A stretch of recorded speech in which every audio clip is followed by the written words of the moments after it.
Bet this was a long time coming, huh?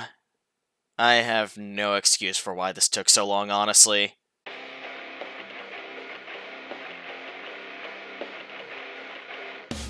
Not gonna lie, it feels so surreal to talk about Season 9, probably because it started after I did all my other lists. Although most likely, it's because the overall quality of the season is just interesting to me. For one, this year's matchup lineup added more new franchises than any season has in a while, clocking in at a total of 16! Could be more or less depending whether the boys or Warframe count for you or not. Yes, I'm including the bonus episode on this list if you're wondering about that. Another thing about this season, no bad episodes. When was the last time I felt that way? Season 6? Damn, that was 3 years ago.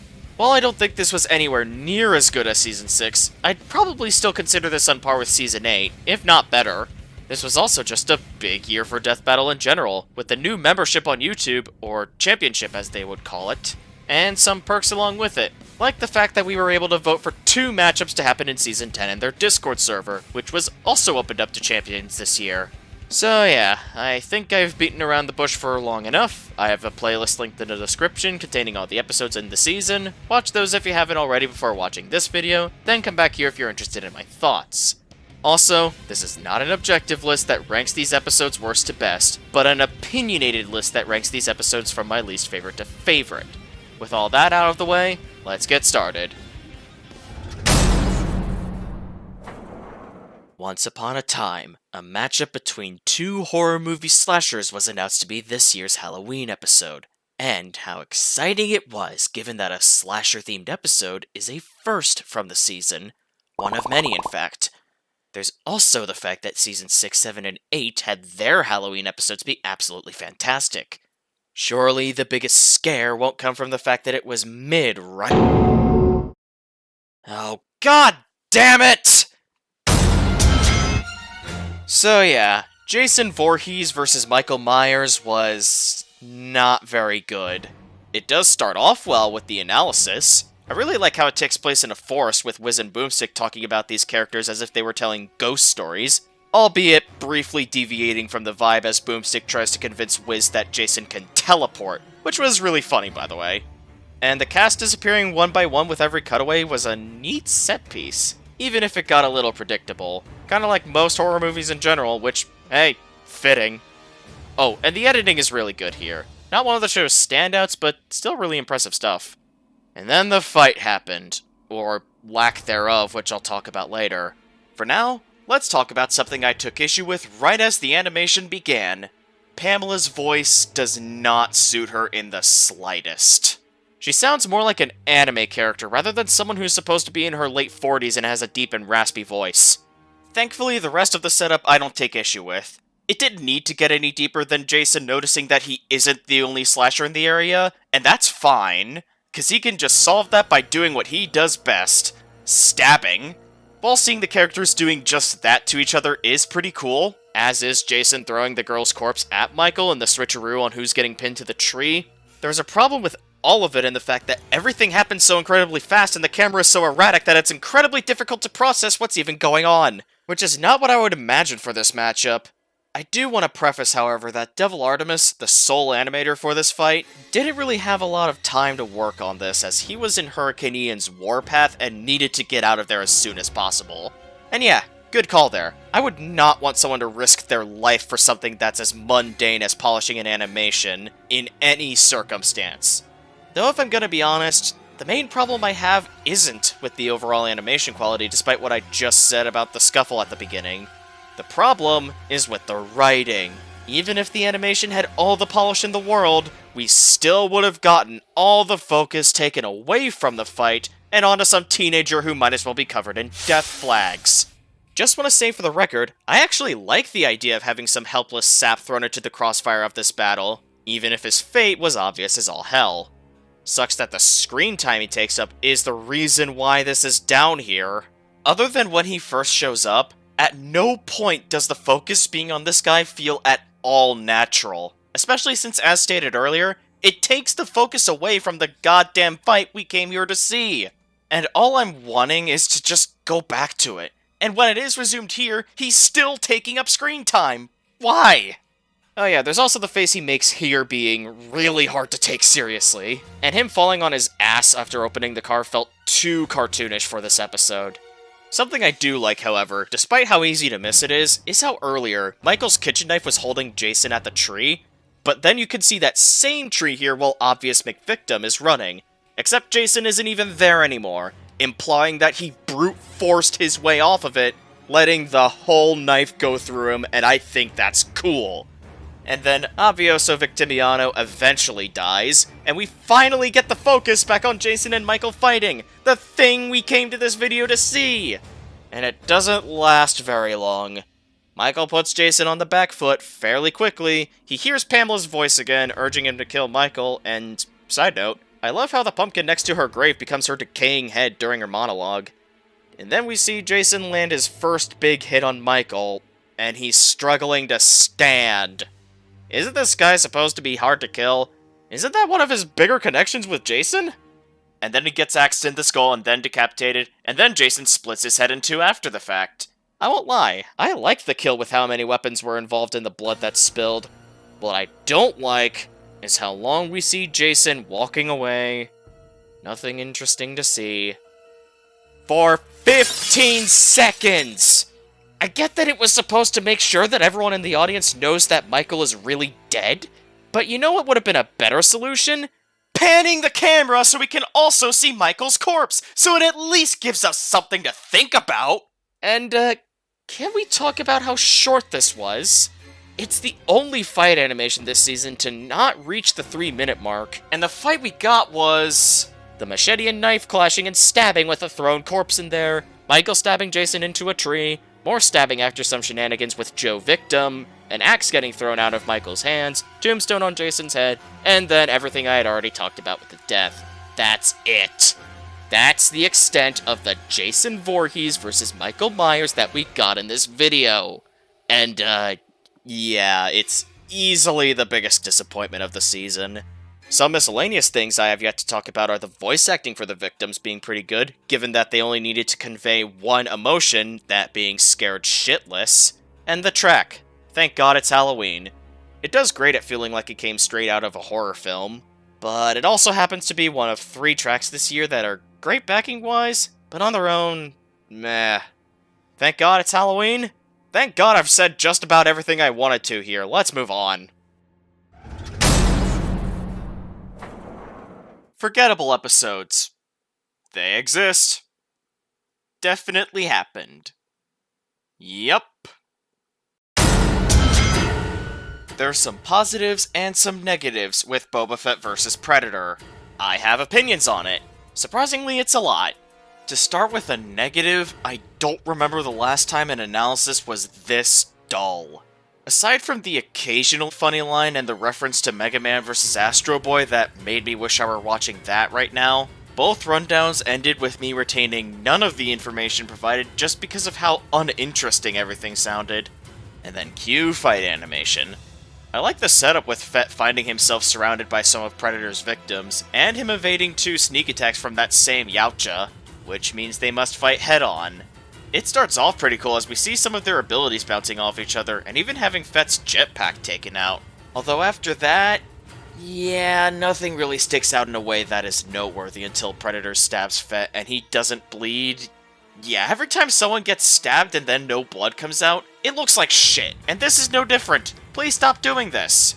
Though, something that sticks out in a positive light to me is Fett losing his arm. Not something I expected, but damn, it was cool. Even having Predator repeating what Fett said earlier in the fight back at him before it happens. While on the topic of voices, I want to say that Kamran Nikhad was spot on as Boba Fett. One of the best performances of the season, if I'm gonna be honest. I also like Fett getting the drop on Predator. As a concept. I'm not sure how I feel about Fett being able to climb the tree as fast as he did since he's without an arm and a functioning jetpack. Can't help but feel taken out of the fight a bit because of that, not gonna lie, Wiz. And then the forest is on fire for one final confrontation, with Fett bringing out a lightsaber and cauterizing his arm, which is just awesome. Reminds me of the time I criticized Kakashi's death because he didn't bleed. Yeah, I'll admit that was a really stupid criticism, and I should have listened to my sibling, aka my test audience, when they told me I shouldn't have that line in the final video. You fucked, nerd! Though hey, here's something I can criticize. Fett's response to Predator taking off his mask is super out of character.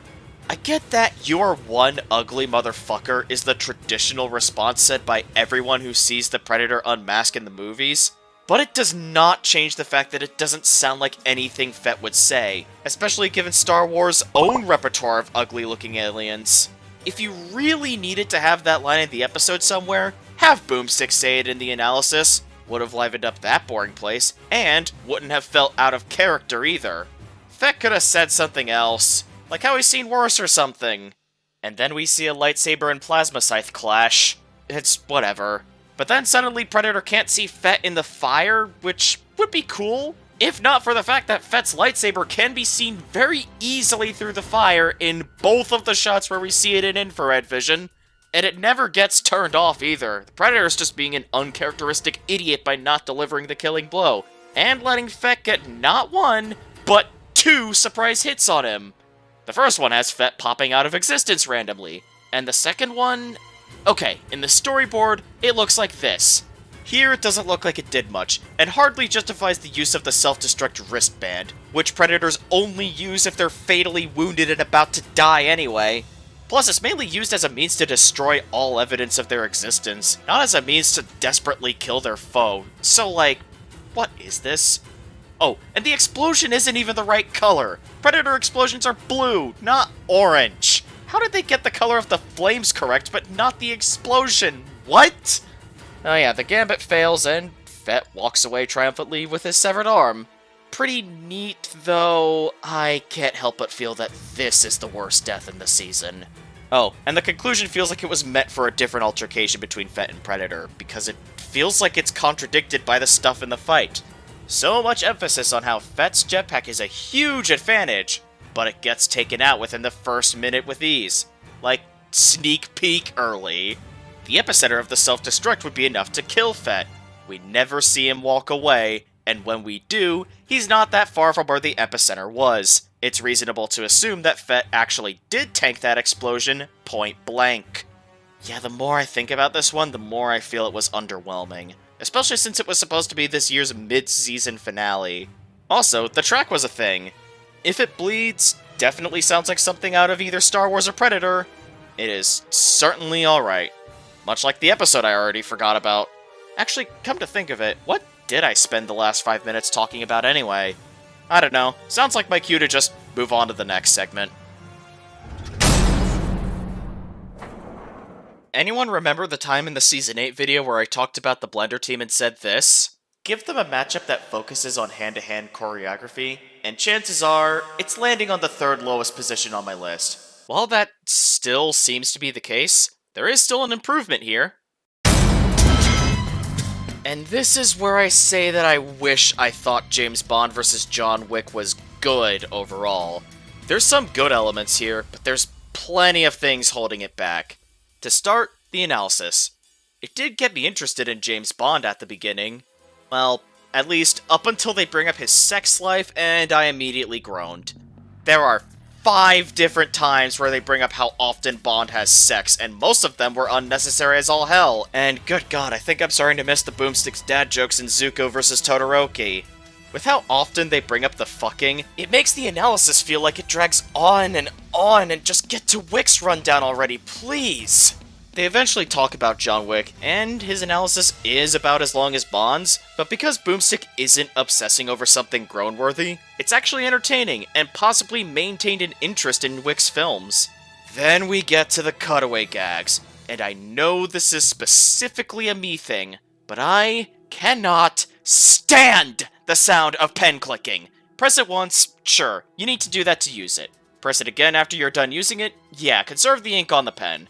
But press it over and over and over, and all it accomplishes is make you obnoxious and make me want to rip my fucking ears out. And that's exactly how I feel when watching the cutaways in both analyses. Yes, even Wick's. Even though the pen is supposed to be a Bond gadget, it's just... ah! Also, it made the explosion in the conclusion all the more predictable and not funny. And it actually would have been funny if it exploded in Bond's analysis. then I wouldn't have to mute the video when I get to the cutaway and Wick's analysis. And oh yeah, there's a fight I need to talk about, isn't there? While it's decent overall, good god does it start out pretty rough.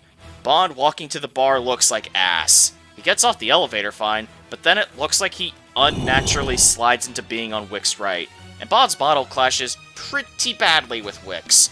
Once again, it's a PS3 model next to a PS4 model. It's having Street Fighter 4 Oni fighting against Mortal Kombat 11 Khan all over again. Fortunately, the dialogue was really good, and I love the setup being that Bond was sent on a mission to track down and kill Wick. And the voice acting from Stephen Kelly and Marnell as Bond and Wick respectively is really spot on and tie the whole thing together quite nicely. And Liam Swan as Q was great too, don't forget about that. Although there's still an issue here that I need to address. Where's the bartender you're talking to, Bond? There's no one behind the counter when you come off the elevator, or during that really janky hand-to-hand segment where none of the movements have any weight to them and you're more concerned with punching thin air rather than the man you've been sent to kill. What are you doing? At least after the second dialogue exchange, things actually start getting pretty good. Bond surprising Wick with the cigarette rocket was pretty neat, as are their bullets clashing, even leaving a mark on Bond's cheek. A mark that miraculously heals in the very next shot, but I guess it still did something. But then some hand-to-hand that got the polish that was missing from earlier, and oh god. It's the thing that makes the most obnoxious noise ever made by human appliances. And you want to know the kicker? The pain and suffering I had to go through with Boomstick constantly clicking the pen, only leading up to this very moment? Well, guess what? The pen isn't even represented accurately! So, from my understanding from the analysis, if the pen clicks 3 times, it will explode, but a 4th time will cancel it out and reset the counter back to 0. Here, it clicks 10 times, where the count should be on 2. And yet it exploded when it needed one more click to do so. And don't try to convince me that Wick stabbing the pen into the ground or the pen falling on its side somehow count as pen clicks. There was no pen clicking sound effect for either. I would know, given how susceptible I am to that noise. It was 10. Not 11, not 12, 10. Oh, and the pen exploding here at all made the punchline in the conclusion even more predictable than it already was. I know this whole thing is about a nitpick, but when you consider how the pen is in every single cutaway, effectively running it into the ground, coupled with how grating the clicking noise is to me in general, I think I have the right to go on a tangent about it. God, I hope this is the last time I have to talk about that noise. Holy shit, it's driving me insane. Anyway, Bond and Wick are sent to the floor below, and then the best part of the animation comes in, the Aston Martin.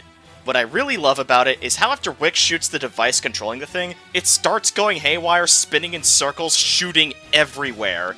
This is the big reason why this episode is higher than the other two. It's not the most exciting set piece out there, but damn is it still pretty cool. As is that knife fight. And I love the nice touch of Bond ducking and Wick hiding behind cover when the Aston Martin starts shooting their way. And then they resume the knife fight, which ends in Wick kicking the knife out of Bond's hand, which doesn't have a lot of impact. I feel there should have been more attention given to the thing that not only disarmed Bond, but left him open to getting stabbed. Really? Again? Do I have to repeat what I said in the previous segment? When someone gets stabbed and they don't bleed, it looks like absolute fucking shit! Stop doing this! Oh, but then we get some actual bleeding later on. And no joke, it's pretty awesome. Especially since part of it is a reference to the iconic gun barrel sequence. And it leaves a mark that stays for the rest of the animation. Hallelujah! There's also the marks left by the shotgun bullets, which also last the whole animation. Sure, they may look a bit weird, but I'm just happy to see blood marks that last the whole time in a modern-day 3D death battle at all. Then the kill happens. I like how Bond is in a sticky situation, so he has to come up with a plan using his surroundings. When he puts it into action, though, everything felt so slow and floaty, and I don't like it. Though the chandelier ending Wick then and there was pretty awesome, I won't lie. And then the shot of Wick's phone shutting off afterwards, I've always found it kinda sad. And the only thing I have left to talk about is the track, Secret Service. It is another track this season where it's great backing-wise, but on its own, it's pretty meh. But yeah, the fight animation as a whole, now that I'm talking about it, it was pretty good. Not great, as it was clearly missing the polish, but still enough to pull it ahead of the other two episodes. I just wish the analysis didn't remind us of Bond's sex life as often as it did, and I especially wish there were less pen clicking. If both of those things were remedied, this would have been a lot higher. When this episode first came out, I was out of state that weekend and visiting a very close friend of mine, someone who would later become my girlfriend about 5 months later, fun fact. Because we knew this was coming out that Sunday and we're both pretty big into Death Battle, we decided to watch this in person, and it's one of the most memorable experiences I've ever had with the show. Although with all that said, it sounds like I made a mistake putting this down here and that I actually meant to put this higher. Except remember what I said about Shadow vs. Ryuko back in the Season 8 video? Sentimental value can only carry an episode so far. Make no mistake though, I think Omni-Man vs. Homelander is a good episode, and I'm feeling pretty confident in that. It's just held back by several things. Like, for as much as I did enjoy watching the analyses for both, the attempts at humor left a lot to be desired. Like, the debunked joke felt very much forced. And good God, I did not need to hear about Homelander masturbating at the speed of sound. Jesus Christ, that's what Desk of Death Battle was for. But no, let's use up a cutaway on something that isn't even a joke, just painful to sit through. Things do pick up when the fight happens, though. For one, I love the setup. It feels so natural for both characters and not a single line felt out of place. And it did the Herculean task of lasting a solid minute and somehow not overstaying its welcome. Also, the voice acting from Tom Schalk and Yang Ye as Omni-Man and Homelander respectively are both great standout performances for the show and are another reason why the setup is so good. After that, we get some fisticuffs that lead into the destruction of the table, and the wall, and the walls of the other houses, and the road getting damaged, and the gas truck exploding. Oh my god, this is starting out strong! Especially with each being more impactful than the last.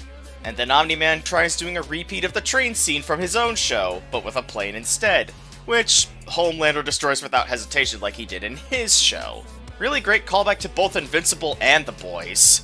On top of that, I'm really liking the track, Diabolical Invincible Me.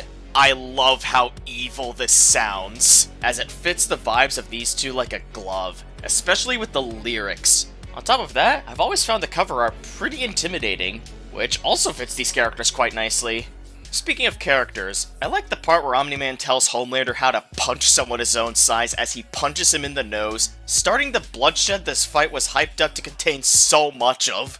In fact, it seems to keep going with Homelander screaming loud enough to cause Nolan's ears to bleed, and then both of them hitting the ground at terminal velocity, causing a lot of civilian casualties. And we're just getting started. Is the rest of the fight like this? Wait, what do you mean it ends here? Like, okay, just for the record, I just want to say that I love the death. A lot. It's super satisfying knowing how shitty of a person Homelander is, and you know that thing Nolan said at the beginning? I'm going to feed you your own heart. Yeah, that's exactly what he did, and good god, it's just amazing. With enough time for everything to sink in, and with the knowledge of Homelander prizing his fame above all else, it just got squandered for the whole neighborhood to see, and they would all live to tell the tale. It's just fantastic. My main problem here is that the fight is short. For as much as I liked everything that happened prior, it only gave off the feeling that the fight was just getting started, nothing more. So for it to abruptly end out of nowhere, even if the death is as great as it is, still ultimately left a sour taste in my mouth. And let's not forget that in the cast where they showed off the sneak peek, they said, and I quote, that it is the most violent death battle they've ever done, or at the very least, up there. For a comparison, that title is held by Saberwolf vs. John Talbane, from back in Season 7. And that one had its first location set in an alleyway filled with mangled corpses, had blood spilled from nearly every hit, intestines getting ripped out, and a death where Saberwolf was torn to pieces. Compared to that one, this episode doesn't hold a candle. Okay, the death could rival the brutality in Saberwolf vs. John, but by that point, the fight was already over. Not like most of what I described in that episode. Plus, there's something about the intestines scene where its innards getting ripped out viciously that it felt more violent than anything this episode has to offer. So while I still like it overall, I can't help but feel sorta underwhelmed. Although that said, I can see how this works for some people. It's a one-sided matchup that embraces the fact that it's a stomp and has a satisfying payoff at the end, and that the shortness makes sense and isn't bothersome. It's something even some of my closest friends will agree with, and I'm willing to admit that I'm basically the only one out of my friends who doesn't think this episode is that good. As much as I really wish I could agree with the sentiment that it is. It probably is better than I'm giving credit for, and maybe I'll come around to liking it more one day. For now, this is where I'm the most comfortable putting this one. Oh hey, Tanjiro, the revealed combatant I was easily the most excited for this season. Admittedly, I was hoping for him to fight Hyakimaru from Dororo since it has some pretty solid connections and brings in a new franchise that is very obscure, which is fitting for a season that was hyped up to bring in some new and out there franchises. However, I was expecting them to put him against Jonathan instead, as he was the more popular request for Tanjiro. Lo and behold, that's exactly what they did, and yeah, it does kinda suck that I now have to wait at least 3 years for Tanjiro versus Hyakimaru to even have a chance now, but this was still a good episode to tide me over until then. It's episodes like Tanjiro vs. Jonathan that help my case on why I don't like to judge episodes based solely on the matchup, because this is an episode I enjoyed quite a bit. I loved hearing Wiz and Boomstick talk about Demon Slayer, as I was pretty big into it at the time, and the way they went in depth with Tanjiro's abilities and his character and story, coupled with the Demon Slayer footage, made me really happy. Almost like a dream come true. And the joke where Boomstick fails to breathe after talking about how it's so easy that literally everyone does it was really funny. Kinda makes me wish his analysis didn't have the most uncanny ending an analysis has had in a while. And I genuinely don't think it was written with the lack of end clips in mind. But then Jonathan's was, as it ended in the iconic to be continued meme. Speaking of Jonathan's analysis, I wish I could say I enjoyed it as much as I did Tanjiro's, because I didn't. They could be talking about him normally and it could be enjoyable, but every so often I'm thrown off by the mispronunciation of Hamon, as they do it for the entire episode. Even though they pronounced it correctly in Dio vs. Alucard, which came out 6 months prior to this. Like, how do you mess that up at that point? Also, the Phineas and Ferb Nickel reference is one of the most forced things in this whole entire series. What was the point? Why not let the viewer draw the connection on their own without overused references like this?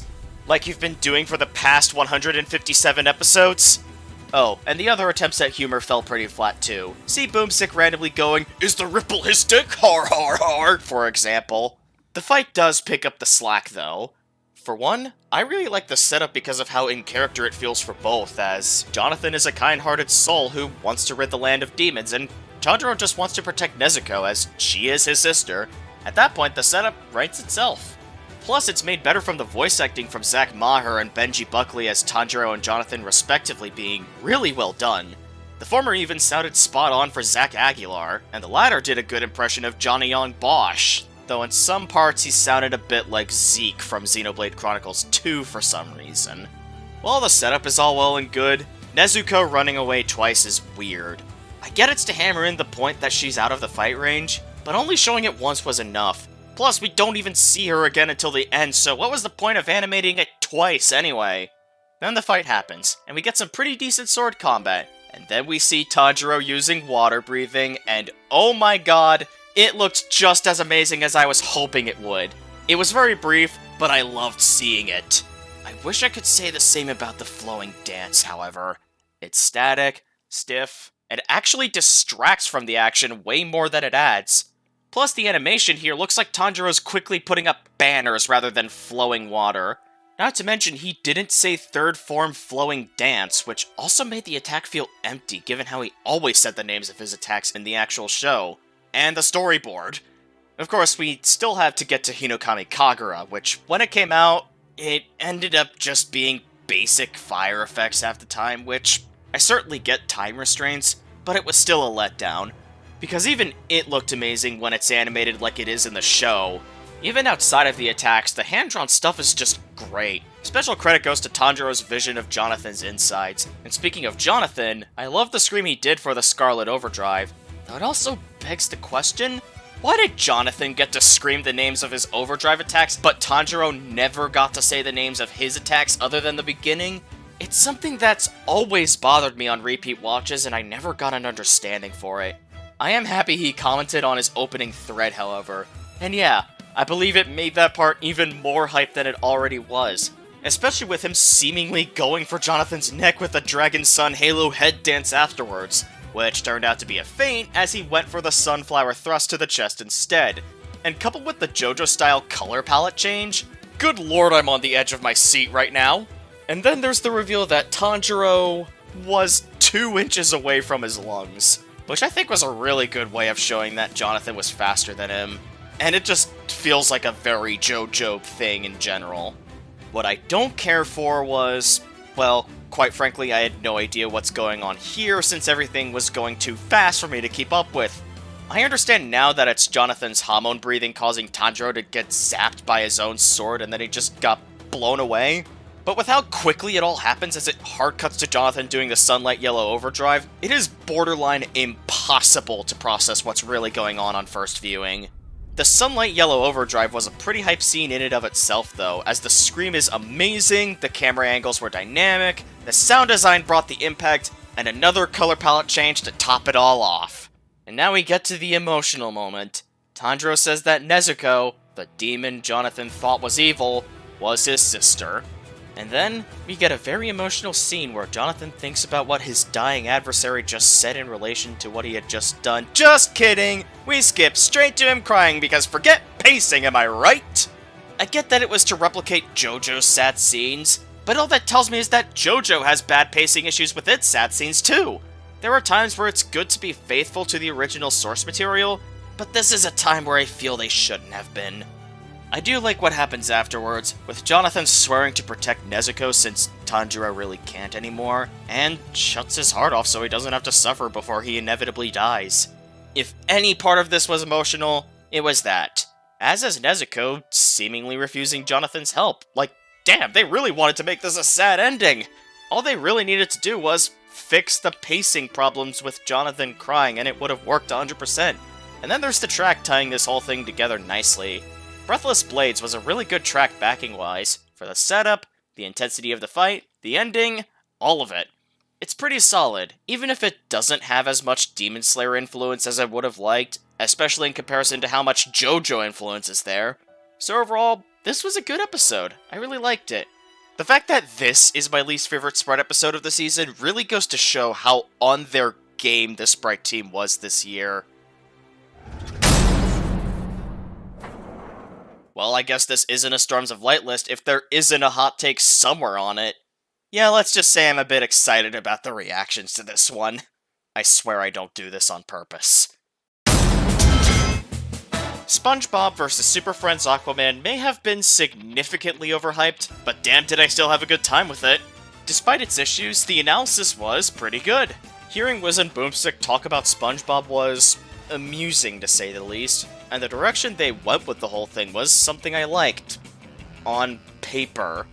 In execution, having them talk about how SpongeBob sucks only for them to realize he's actually super overpowered, and then for Super Friends Aquaman, Wiz says he's super overpowered only for him to realize he actually sucks, it was fine. It's just by the end, I was feeling a bit fatigued and felt as if it was out of character for Wiz to be acting like this, given how he usually knows these things beforehand, and here it seems like he didn't, and there wasn't any indicator in the episode itself that it was supposed to be different. Granted, it's better than if they had just praised SpongeBob as if he were a god from the get-go and then gave Super Friends Aquaman the Michelangelo treatment, or if they had covered this as if it were a normal analysis, which would have made this whole thing painfully obvious, but I don't know. Props to them for doing something different, but I guess it just didn't do me any favors besides that. I'm also not really big on the jokes either, other than Wiz saying "That's right, Boomstick" for the first time in 11 years. But yeah, the cutaway gag in SpongeBob's analysis, for example, feels very out of place next to the source material. It genuinely feels like I'm watching Happy Tree Friends or a Dorkly skit, and that's not something I like at all. And neither is Boomstick going, "Hey, did SpongeBob ever bang that squirrel? Does this make me funny?" No, it didn't. So anyway, the fight animation. I like how the setup references two of the more popular SpongeBob references at the same time, those being I Saved the City and My Leg. Though it's followed up by the sky jarringly changing from orange to blue, but that's kinda minor, so I'll talk about something I really like. SpongeBob has his karate suit and he trades blows with Aquaman, and also sterility.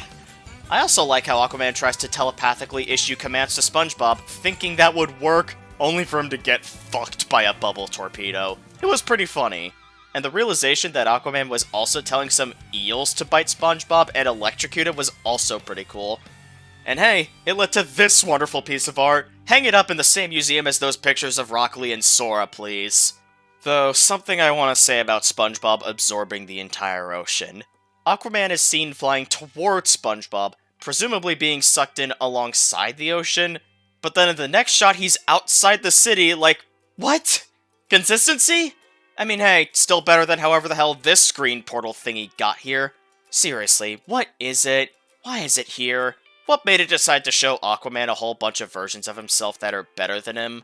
I get that they wanted a moment to have Aquaman realize that he's the lamest Aquaman in existence, and then have SpongeBob cheer him up, as well as have him receive another Aquaman's trident, and yeah, it actually is a very nice scene. Had some character development too. But the thing is, it felt a bit unnatural because this was the most forced way they could have done it. It was never brought up in the analysis that it was a thing in SpongeBob or Super Friends, so I'm left confused as to why it's even here. Though, back to positives, I do want to talk about the voice acting. Keston Howard did fantastically as Super Friends Aquaman, which, no duh, considering his other roles on the show, so this seemed pretty up his alley. Though, oh my god, Tom Schalk, after having done phenomenally as Omni-Man earlier in the season, as well as Kool-Aid Man and Dio in the last season, sounded spot on as SpongeBob, almost sounding like a perfect voice double for Tom Kenny. Seriously, he absolutely killed it here. And where did he get such amazing vocal range? So anyway, after SpongeBob releases the entire ocean, it's all positive vibes and I love it. They're fighting Trident versus Magic Pencil simply for the hell of it. And there's even this fun set piece of Aquaman drawing a door leading to... the other side of the universe. Even having done a shitty impression of the time card reader just now, still gotta love it though. And the climax was... almost great. SpongeBob rockets back towards the Earth and then push came to shove for Aquaman as he performs quite possibly the most impressive feat he's ever done, as he manipulates the entire ocean into the atmosphere. All the while, both hope to prove themselves to each other, that they're real superhero- wait, no, SpongeBob said Goofy Goober. Whatever. Still really cool, and the resulting impact was... almost that. Yeah, I refuse to believe that I'm the only one who felt that the live-action footage of this explosion here felt jarring, out of place, and the most forced SpongeBob reference in this entire episode. And they were doing so well with them beforehand. First of all, compare how big this is to how tiny this is. Oh yeah, the ocean also just hard cuts back into place between shots before this small kaboom happens. And the thing is, this would have been so much better if it wasn't shoehorned in there. Ah well, we do actually get a pretty good ending after the fact, as SpongeBob starts crying at the realization that he got too into the fight he was having and accidentally killed Aquaman. He doesn't want him to cry though. His last words were that he wanted to be super friends with him.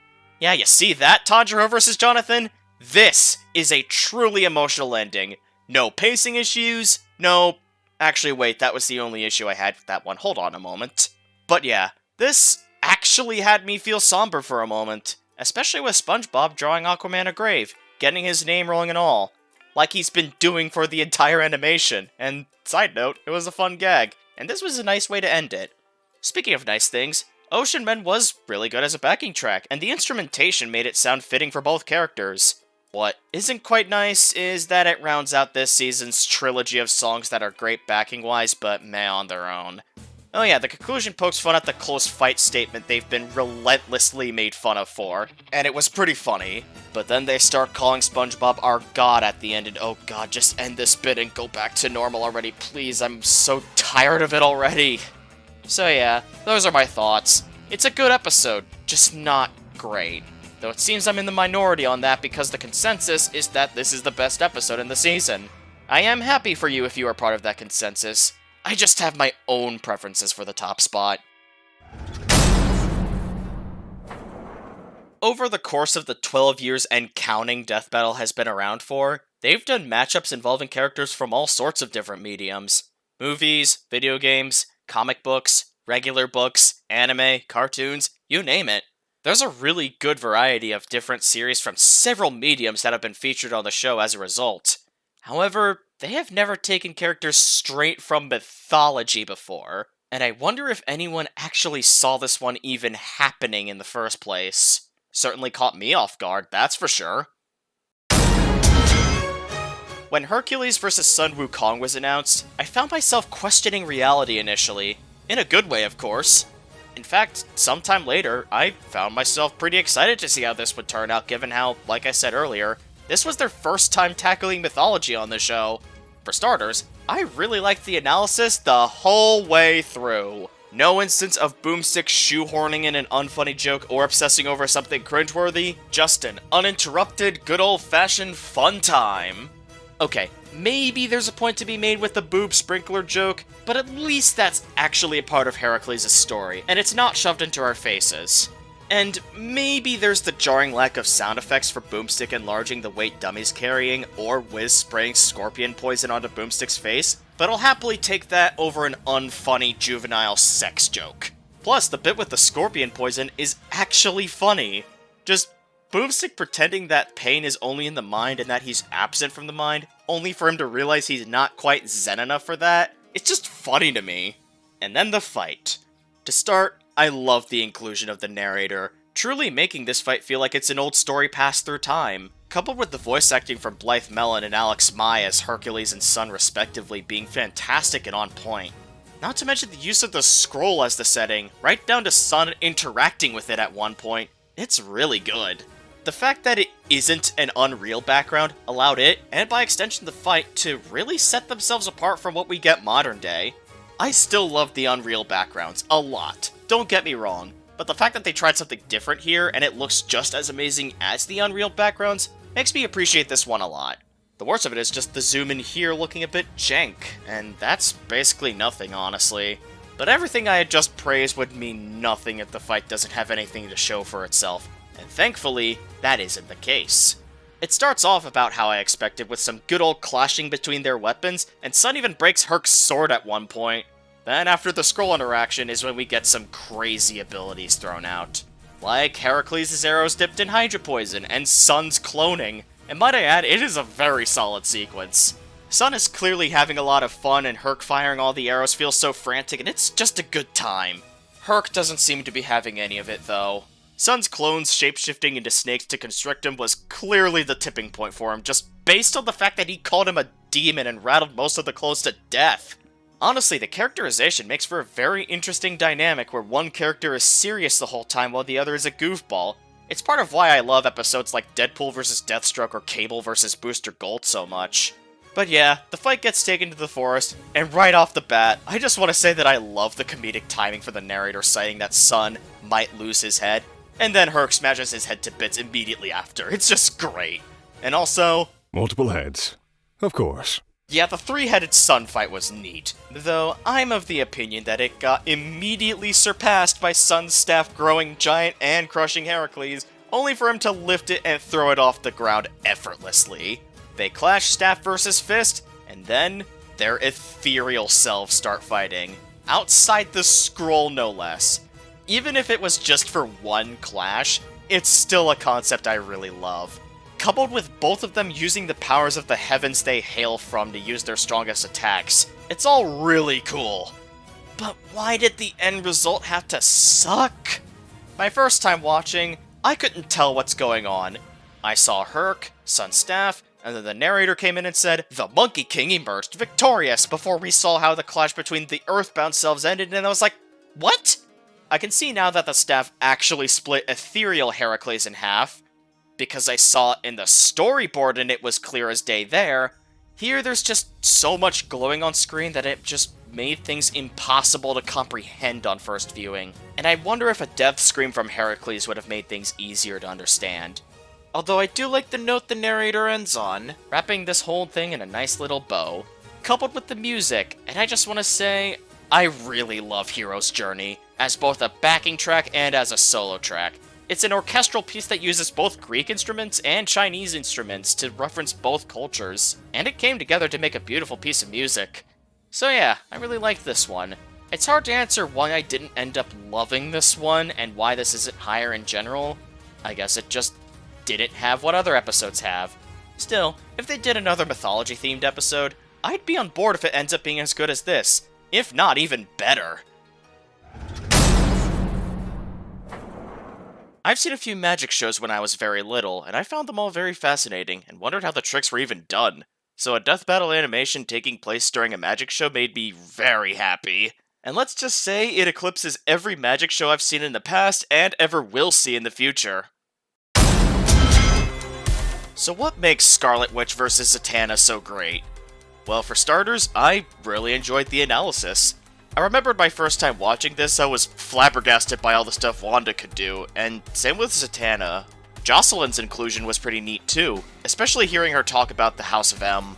It was also nice considering she is hardly on the show, and having someone other than Wiz and Boomstick show up provides some nice variety. Although there was no joke in the Zatanna cutaway, and I'm a bit puzzled as to why, especially since cutaways during the analyses always had jokes, so not having one here felt weird. But enough about that, we have a magic show to talk about. One that's already over, but we can at least review it. I did like the setup, though I don't really have anything to say about it beyond that, other than the fact that I thought Cassandra Władysława and Lauren Mayfield had great performances as Wanda and Zatanna, respectively.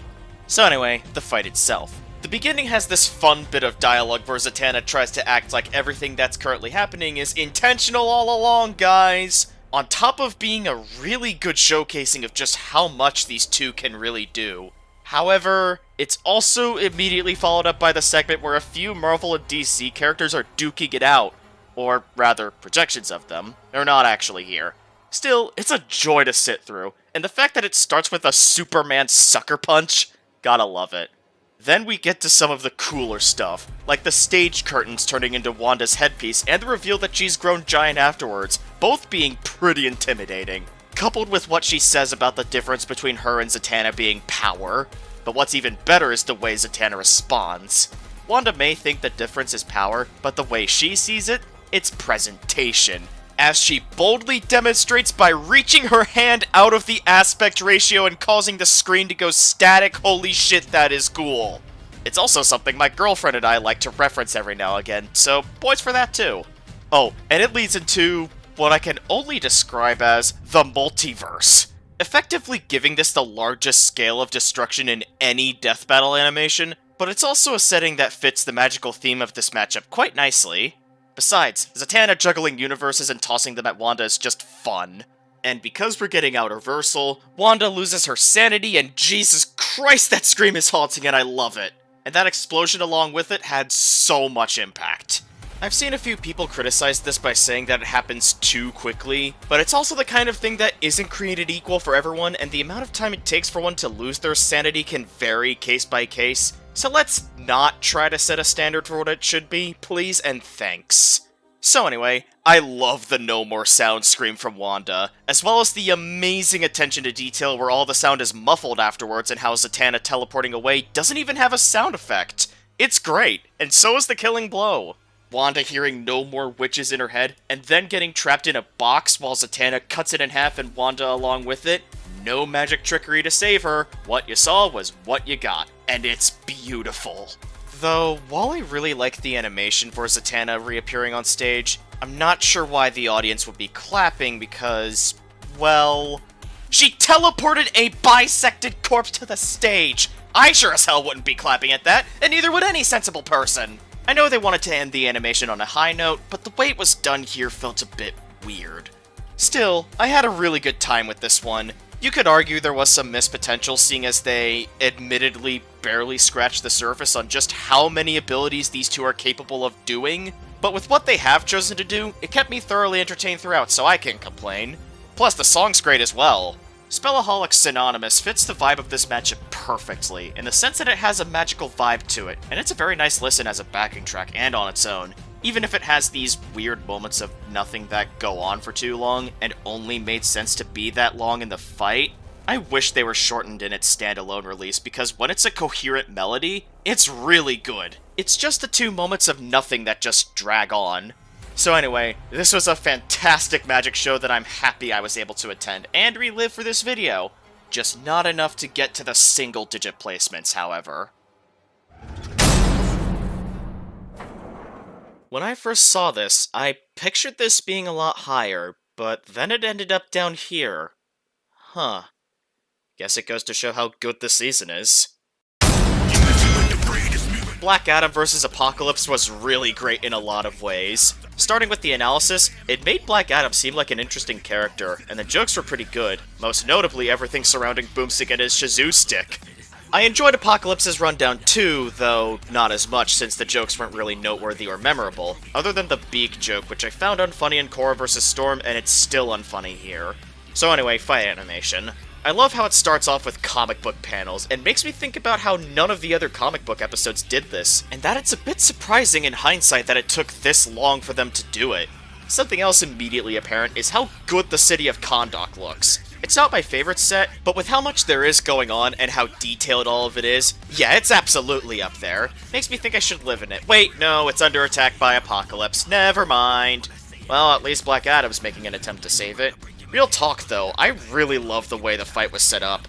Sure, we don't see the start of the invasion, but considering what we're here to see, all we really needed was to see Black Adam noticing Apocalypse leading said invasion and picking a fight with him for the setup. Everything before that was unnecessary by that point. And while we're talking about the characters and writing, I want to talk about the voice acting. Kamran Nikad was spectacular as Black Adam. He sold his anger really well, and his voice also fit the character like a glove. Wolf Williams as Apocalypse was also pretty good, though the filters on his voice made it really hard to understand what he was saying on first viewing. Still, he sounded very threatening as the nigh unstoppable force that is Apocalypse. Of course, we do have a fight to get to, and I just want to say, I love how it takes advantage of a lot of what Apocalypse's arsenal has to offer, and everything from Black Adam as well. And the thing is, this is the shortest sprite animation in the season, and it's able to do all that, which I find very commendable. Plus, it's all used in interesting ways, like how Teth Adam calls down a bolt of lightning, only for Apocalypse to absorb it, or when he punches through Ensabanur's chest and grabs the Death Seed, where the wisdom of Zahudi comes into his head to tell him to destroy it, only for Apocalypse to mind read him and tell him that he can do so. Pretty good stuff. I also like how the fight starts during the sunset, but then the skyline smoothly transitions into nighttime, and it being dark out later allowed this already amazing and menacing shot of Apocalypse standing in front of the moon to also make it feel like a lot's happened so far despite it only having been a minute and a half. And remember when I said that they included everything for Black Adam? Did you think that included his yellow lantern ring? Because that's here too, and by God it was cool and a hype moment when he put it on. Even if the music felt kinda desynced for it. All he does with it is make a tiger construct, but that's also the extent of what he does in the comics too, so you can't really fault Death Battle for that one. And since I brought up the song earlier, I want to talk about it. Fallen Gods is another fantastic track. Yeah, being desynced from the fight at times makes it better as a solo track than a backing track, kinda like What's Up Danger, but unlike that one, this actually has energy to it and enhances the fight, so it does well enough backing-wise. I love how well it sells the intimidation factor these two have, and making this a rap battle was the best choice for it, even if the lyrics are noticeably silly at times. I mean, there's stuff like, I'm powerful, I punch the best in there, and you can't expect me to take it seriously. Though the silly stuff is more so at the start, and I can start taking the track 100% seriously as the stakes get increasingly more dire with the moon getting fucked up at some point, and then Giant Apocalypse. Oh boy, let's talk about Giant Apocalypse. Everything involving that form, with how imposing of a threat he is at that size, and how effortlessly he knocks Teth Adam down to the ground, taking out a few city blocks too, and then him raising his fist to reveal the damage, holy shit, that is awesome. And then the ending of the fight starts off strong with a visceral Shazam shout, and the lightning bolt hitting Apocalypse had so much impact. Seems like it messed him up a lot. But not the Death Seed! Ensabanur not only survived, but absorbed every single watt of the living lightning, leaving the injured Teth Adam helpless, as he has no choice but to receive one of the most brutal deaths on the show. Jesus Christ. Like, I knew this was gonna end brutally. They warned us on the cast, but somehow I was not prepared for how all in they would go in on it. Like, pretty much every time there's a close-up of Black Adam's broken, stomped-on face, it's genuinely terrifying to look at. Coupled with Apocalypse going the extra mile to show him his beloved city in ruins and his people dead as the last thing he ever thinks about, feels pretty similar to Hulk vs. Doomsday. But now the message of "you failed to save the day" is driven home even further. And why not add some insult to injury by using Adam's lightning against him as the finishing blow? My god! This is the best death of the season, and I will die on that hill. Oh yeah, and the camera breaking was also pretty neat, and even carries over into the post-analysis too. So with not much in the way of anything truly negative, why isn't this higher? Well, despite a few of the episodes higher than this having some flaws I consider noteworthy, they were still more enjoyable to me as complete packages than this one was. That's it. Anyone remember that time where Amazon sponsored Death Battle to do a bonus episode featuring characters from The Boys? Yeah, me neither. So anyway, Digital Extremes would sponsor Death Battle to do a bonus episode featuring Excalibur from their game, Warframe. And of course, his opponent ended up being Raiden, someone who was already featured on the show prior, and had an absolute gem of an episode with Wolverine. Though, to be fair, that was almost 7 years ago at this point, and Excalibur was a far more fitting matchup for him anyway. In that perspective, it makes it understandable why they'd want to bring Raiden back. This may not have turned out as well as his first outing, but still. This is a sponsored bonus episode done right. Really happy with how Excalibur vs. Raiden came out despite the fluff. First of all, I love the premise of it taking place during a time where Wiz and Boomstick don't have to do their jobs and are just talking about how cool Excalibur and Raiden are in their analyses. And if I may add, it was pretty neat hearing about Raiden's other weapons besides his sword when they weren't acknowledged in his previous episode, even if I still think that analysis was just a bit more fun. And then the hosts start debating over who would actually win in a fight, and it's just chaotic and funny. Especially Wiz coming out with a lower calc than the one Boomstick had just come out with. Honestly, it makes me think that this is how they decide what matchups to do in-universe. As a matter of fact, the way they resolve the argument is by running the death battle simulation, and the way it's done, just holy shit. Considering the argument got more and more heated, it makes you get super hyped for the fight. Who will win, and who's the loser of the debate. And then they play an ad for Warframe right before the fight, effectively killing the mood. I get that they probably had to do this because that's how sponsorships work, but it doesn't change the fact that it's jarring. Oh well, we still have to get to the fight, and it's really damn good. I don't have much to say on the setup. It makes sense as to why they would fight. It's bare bones, but it works. Though there is Raiden's walking animation looking very robotic and stiff. But you quickly forget about that because of how good the action is. All throughout, it's very fast and clean, which is exactly what I'd expect from these characters. And they both got to use a good chunk of their arsenals, giving this fight some nice variety. Though I personally really like the sword combat, as that is what excited me the most here. Seeing them running on buildings and occasionally leaping from them to clash gets the adrenaline rushing every time, especially with how dynamic the camera angles can be at times. Plus, the dialogue is really good too. Shout out goes to Infinite Ammo. I don't know why, I just really like that line. Though my favorite part of the dialogue is Wiz and Boomstick hijacking the simulation to help their characters, and it leads to some funny interactions. Like Boomstick convincing Raiden to use the cardboard box and Wiz just getting kicked out of the comm line Lotus and Excalibur were on. It's great. Also, the fact that they brought back the cardboard box is just amazing. After all, the cardboard box is a very important tool for infiltration missions. It's ideal for fooling the enemy. Like it did to Excalibur, and probably Wiz by extension too. And also, just want to say, Raiden breaking the Skana sword right there was a very hype moment. Though we're clearly not done yet. Excalibur has more weaponry to throw at him, and then we get Jack the Ripper with a transformation that is more in line with how it's activated during gameplay, though I might actually prefer the cinematic approach to it in Wolverine vs. Raiden by a landslide, so forgive me if I find this one underwhelming. Plus, the line read for the "This is why I fight" monologue just felt really off to me. Probably good in a vacuum since it does sound like someone went insane, but it just doesn't sound like Raiden. At least I can safely say I really enjoyed Mornal's performance as him otherwise, since when he was spot on for the character, he sounded just as great as Tim Page did 7 years prior. Then we get to the ending. Save for this hard cut where Raiden's sword is impaling Excalibur, but then not impaling him anymore in the next shot, everything is so good! The Galaxion turning the Murasama into a regular slab of steel, and that one-stroke duel at the end, so hype, so good. Though the best part of the episode to me is the track, the Metal Lotus. It sounds like something you would hear from Metal Gear Rising: Revengeance, which by default makes it amazing, but the lyrics also do a great job sounding fitting for both characters. And why not reference Rules of Nature in here as well? Yeah, I love this episode overall. It's a solid bonus episode and a solid return for Raiden. When this was revealed to be the finale, I was actually intrigued.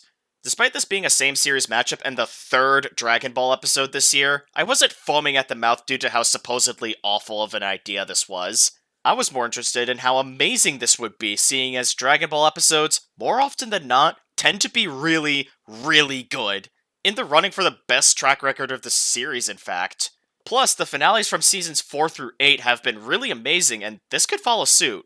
Though, when it came out, it ended up not surpassing any of the finales I had just mentioned, but it's also still so good it deserves being this high. Go! As lackluster as Gogeta vs. Vegeta might have been, it somehow manages to be an 8 out of 10 anyway. To start, the analysis was actually a very fun time the whole way through, with every joke pretty much landing for me, save for the general dildo joke, which was forced. There's also the fact that they brought up a few different ways to interpret the matchup using official sources, which was very interesting. It's stuff like that that made me want to see this episode when it was first announced. On top of that, I love the whole premise of this episode being that Boomstick found the Dragon Balls and wanted to use them to wish for a fight between Gogeta and Vegito, which was the setup for the actual fight too. It's great, honestly. Before that, though, we get a nice character interaction with Goku and the two Vegetas, always getting a chuckle out of me. Helps that the voice acting from Michael Kovac and Nick Landis as Goku and Vegeta respectively is really good. And then we actually get to see them fight, and it's packed with some flying and punching and long-ranged energy attacks, and it's just awesome. Definitely feels like something out of Dragon Ball. Sure, they may be transforming more quickly than I would have liked, but it doesn't really break the pacing or my immersion, so it gets by. The special credit goes to that Super Saiyan 4 transformation. Such a great moment with some time to allow it to sink in, and the music giving it that extra grandeur it needs. I also love how it was done as a response to Vegito powering up to Super Saiyan Blue, and him asking if he wants to kick it up a notch. But you may as well have some variety in here too. Oh yeah, I'd also like to mention that this fight, while it is clear that they're giving it their all here, very much feels like a friendly fight, similar to All Might vs. Might Guy and Yoda vs. King Mickey. Though, admittedly, it's not as great as either due to how little moments of banter there are here, as well as how this feels like it's on the short side. The latter of which is the big reason why this isn't higher. Pretty much a lot of the stuff here that I did like, because they kept me thoroughly entertained, like the Kamehameha clash and the meteor explosion, also reeks of time restraints as there wasn't enough time dedicated to the former, and the latter, despite only affecting Vegito, causes both characters to arrive at the final location the exact same way, giving off the impression that something major was cut. While that stuff usually lingers on my mind on rewatches, that doesn't stop me from having a really good time with this at all, since it's filled with really solid stuff, like this nice bit of choreography of Vegito throwing Gogeta by the tail, and him transforming to get rid of it afterward, and the Stardust fall that follows suit. God, the way it looks, the camera angles, the animation, it's all absolutely amazing. And then we arrive at the updated Kame House set, and everything that happens here is pretty awesome too, with the water effects Vegeta causes, and Gogeta showing off his jokey personality with the party popper. It's a great moment. And then that final stand. Yeah, the way it starts is really jarring, given what I said earlier. Please, never do something like it again. Still, it does a damn good job of feeling like a final stand. Just the final Kamehameha scream and Gogeta throwing a Stardust Breaker through it actually seeming and feeling like it did something to Vegito. And then he does a Dragon Fist through the Kamehameha. Wish Gogeta actually got to the fist part of that yell, but still, it is amazing. And then Vegito going Kaioken at the very last second to win the fight. Bit easy to miss, but I really liked it. Though Gogeta turning into a statue just confuses me, since they never said it was a thing Vegito could do. What I do like, however, is the fact that there was actually drops of blood hitting the ground, presumably from Vegito, and the fist bump. That was pretty cool. Oh, and I almost forgot to mention that the music is edited during the last segment to make it feel more appropriate for what's going on. And I love when they do things like that. Speaking of the music, Dragon Dance is an amazing track, and one of 5 tracks this year that I consider candidates for best song of the season. It sounds, for lack of better words, epic and awe-inspiring, especially with the lyrics, which do a great job making this sound very Dragon Ball-esque. Plus, there's even references to Alive, the track composed for Goku vs. Superman 2 from all the way back in 2015, almost making one feel nostalgic. Oh yeah, and they also got Victor Barry the Light Borba himself to work on this track, which only made it better. I can't say enough good about it, it's so good. Also, the conclusion has Boomstick using up the Dragon Ball's second wish to fuse himself with Wiz, which is amazing. And while I wish we got to see what the result looked like, it also has the benefit of you can use your imagination to come up with the most cursed thing you possibly could for it. So I don't really mind it much, if at all. And that was this year's finale. May have been the weakest finale since Deadpool vs. Pinkie Pie, but god damn it, I enjoyed this so much that I almost don't care. Almost. You know, I find this episode's placement in the season interesting.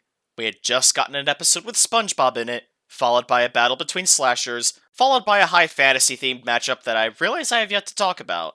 And all of them are either unexpected from the show in the case of SpongeBob vs. Super Friends Aquaman, or something they don't normally do like the other 2 episodes I brought up. Either way, it definitely shows that Death Battle is okay going out of their comfort zone and exploring new areas, and most of the time it can make for some really solid episodes. So how about we go back to doing the anime matchups we're used to doing immediately afterwards? For as great as it is when the show does something it doesn't normally do, it's nice to see anime episodes like Deku vs. Asta happening, and proving to us why it's their typical bread and butter, because my god, this episode is so much fun. Such is the case with the analysis. I can't remember any jokes in it, but I quite enjoyed hearing Wiz and Boomstick talking about Deku as someone who used to watch a lot of My Hero Academia. Asta's analysis was great too, and did actually have jokes I found memorable, like the cutaway where the hosts fight over the 5-leaf clover grimoire, and also his catchphrase.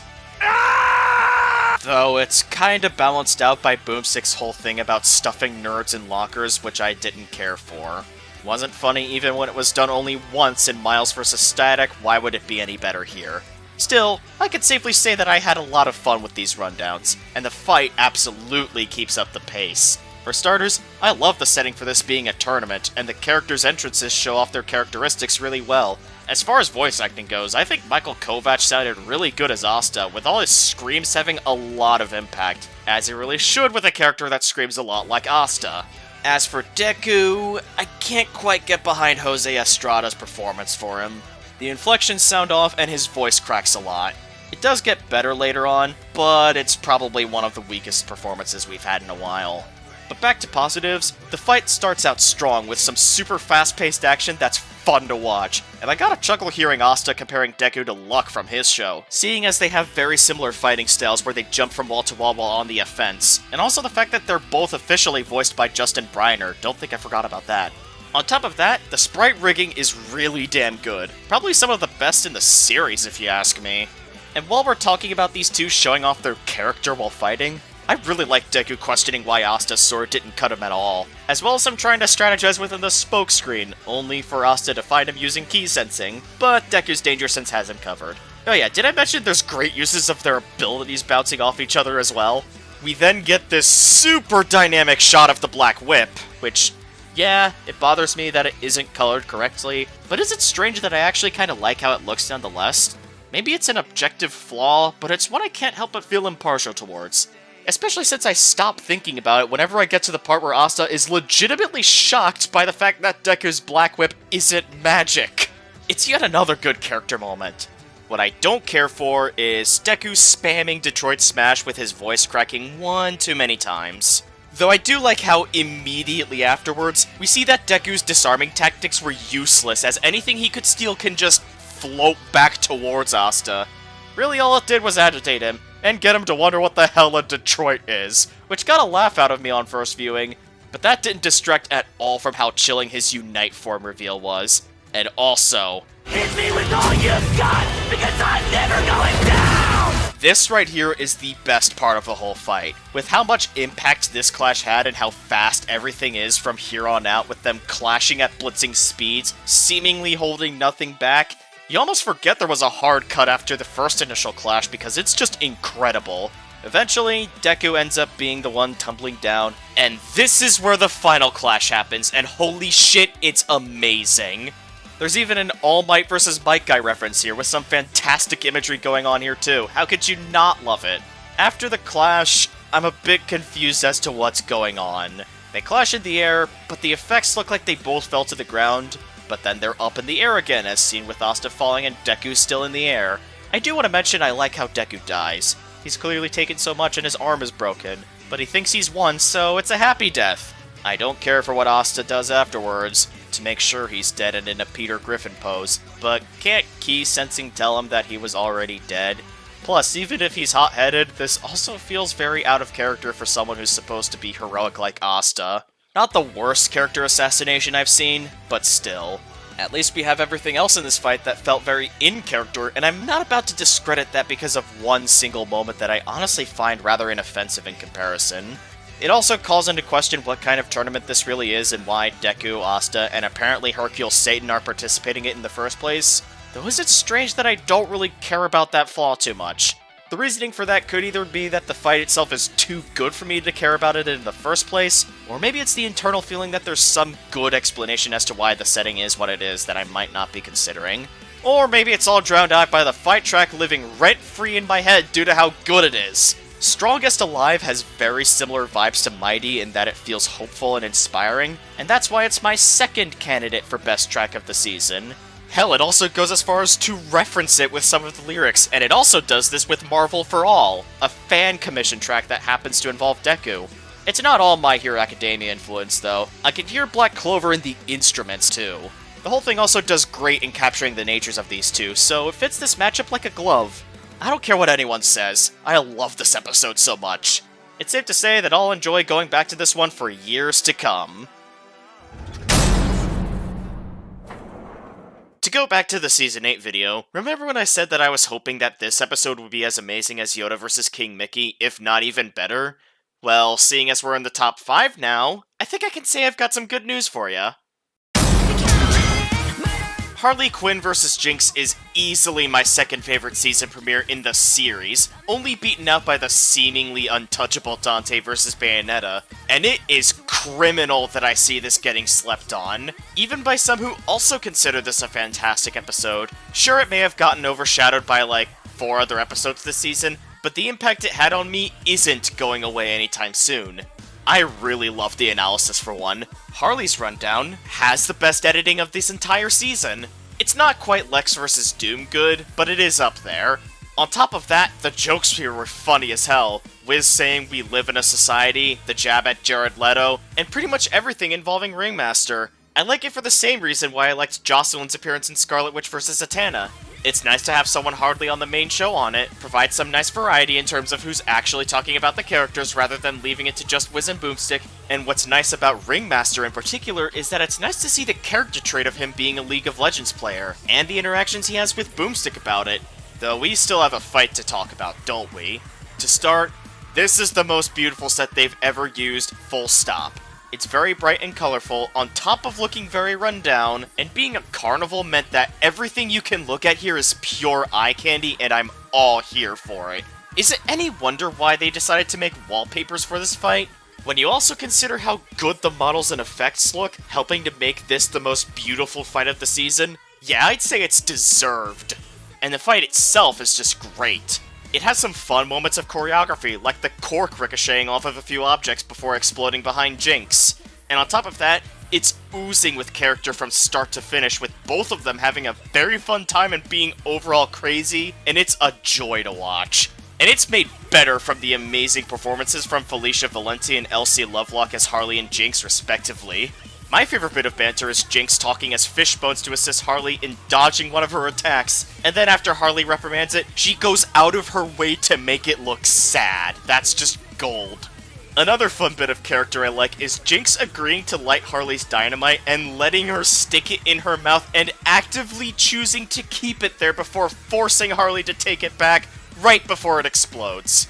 That thing stays lit for the entirety of the carousel scene, which is a lot of fun in and of itself with all the jumping around and the destruction of the horse seats, and that wide shot coupled with the music going quiet. It's just great.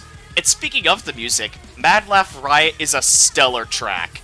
The instrumentation and the overall melody in it make it a very fun listen, and the lyrics, coupled with Fudakuchi Mana's performance, especially do a great job capturing the insanity of these two characters. Going back to the fight, I love how dynamic this shot of Jinx flying on Fishbones is, even ending with her landing squarely into a roller coaster. I also like the sudden realization that she landed next to Harley, who is in possession of her teleportation device, and asks if it has any games. I like that line on its own. However, them fucking around with the bit past that makes it overstay its welcome for me. I do like how they're teleporting to a bunch of different locations during that segment though, and hey, it even includes the set from Blake vs. Mikasa. Absolutely based reference, by the way. Although we then get the slapstick of them stopping in front of the moon for Jinx to make a quip, and it feels too cartoonish for this fight. I don't like it. Although it is immediately followed up by the Mirame segment, so that makes up for it. Just want to say, aw, how nice of Harley to give her new friend a present. A big old dose of Joker venom, causing her to go even more insane than she already is, and breaking and shooting everything on sight with some amazing visuals. Not just the arcane style stuff, but also the stuff they did with Harley in the mirrors as well. This fight was already pure eye candy, but here it just got cranked up to goddamn 12. And that kill is just great, with them actually putting blood on Harley's model. But that's not the reason why I love the death. It's great because it's a reference to the death in Joker vs. Sweet Tooth.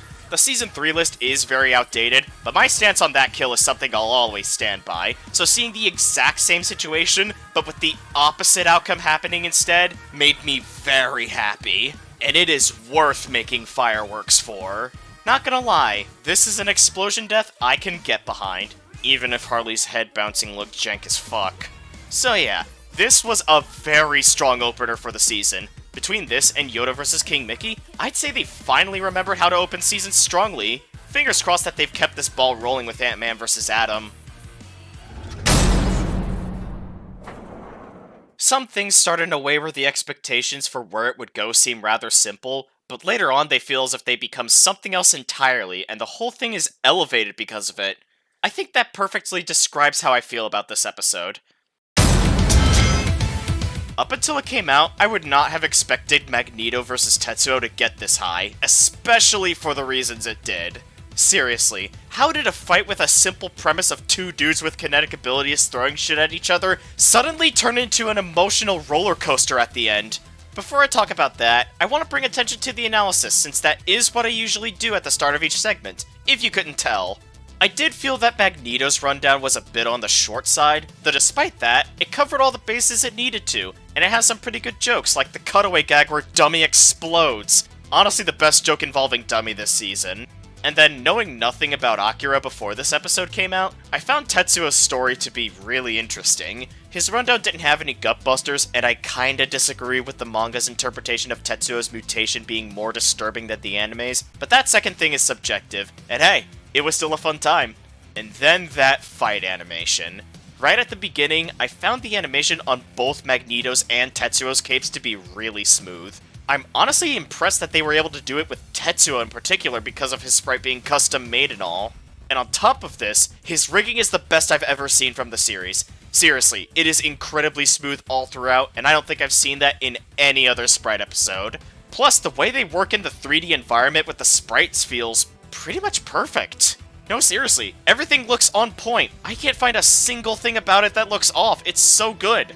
As for the setup, I mean, it's incredibly basic with Tetsuo just finding Magneto in Japan and just picking a fight with him without asking questions, but I did hear that was in character for him to do something like that, and the characterization absolutely felt on point throughout this fight, so I think it checks out. And it also helps that it's brought to life beautifully by Edward Bosco and Joshua Waters as Magneto and Tetsuo respectively.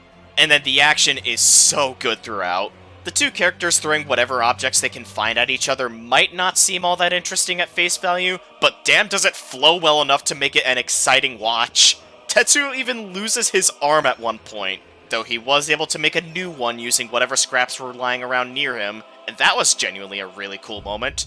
Right before Magneto tries to crush him with a building too. Real quick though, am I the only one bothered by how inconsistent the building's angle is here? Like, it looks like this here, and then it hard cuts to being almost vertical, and then perfectly vertical when Tetsuo drops it, and then it's back to being slanted the next time we see it. I know it's probably a nitpick, but it's something that's always bothered me. Kinda like how stiff and static these dust effects are. But here I am getting sidetracked by some pretty minor negatives, and I nearly forgot about them anyway because, hot damn, Tetsuo blitzing Magneto was a really fun watch. Hell, it's probably more fun than when we were throwing things at each other initially. And that clash that clearly affected all of Earth felt super impactful. And something was cut, wasn't there? The characters are clashing in the sky, suddenly we see Magneto's helmet fall off, and then they're back on the ground, and Tetsuo is suddenly choking his opponent.